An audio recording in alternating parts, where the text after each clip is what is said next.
পুরনো বাড়ির অ্যাড্রেসে আমার এই চাদরটা এসেছিলো। তো পুরনো বাড়ির কাঠ তো আরও বড়, কিছুতেই হবে না।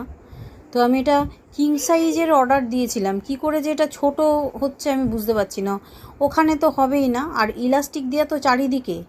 এটা ওই কী বলবো, একদম গোটা চারিদিকটাই ইলাস্টিক দেওয়া। অনেকগুলো চাদর থাকে না, 4টে কোনা ইলাস্টিক থাকে, এটা আবার চারিদিক ইলাস্টিক। আমি খুলেছি পরে ভাঁজই করতে পারছি না ভালো করে। তো ভাবলাম দেখি এই খাটটা একটু ছোট আছে, চারিদিকে যেহেতু ফাঁকা আছে খাটের চারিদিকে, আমি খাটটা একটু ছোট বানিয়েছি দুজনের জন্যই। মেয়ের খাটটা আরেকটু ছোট করেছি, ওর খাটে হয়ে যাবে, কিন্তু আমি আমার খাটের জন্যই কিনেছি।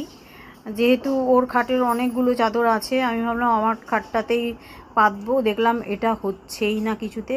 তো অনেকগুলো চাদর মেয়ের আছে, বেকার ওর জন্য রেখে লাভ নেই, ভাবছি এটা পাল্টে দেবো।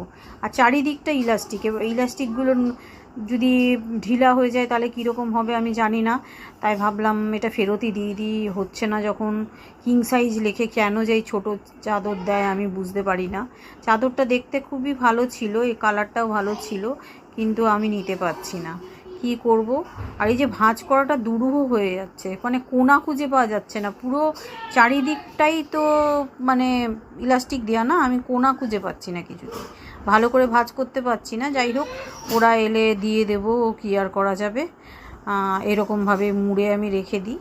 ওই বাড়িতে আবার টানতে টানতে নিয়ে যেতে হবে ব্যাগে করে, যেহেতু ওই অ্যাড্রেসে এসছে, তাই গুছিয়ে বাগিয়ে নিচ্ছি, ফেরত দিয়ে দেবো।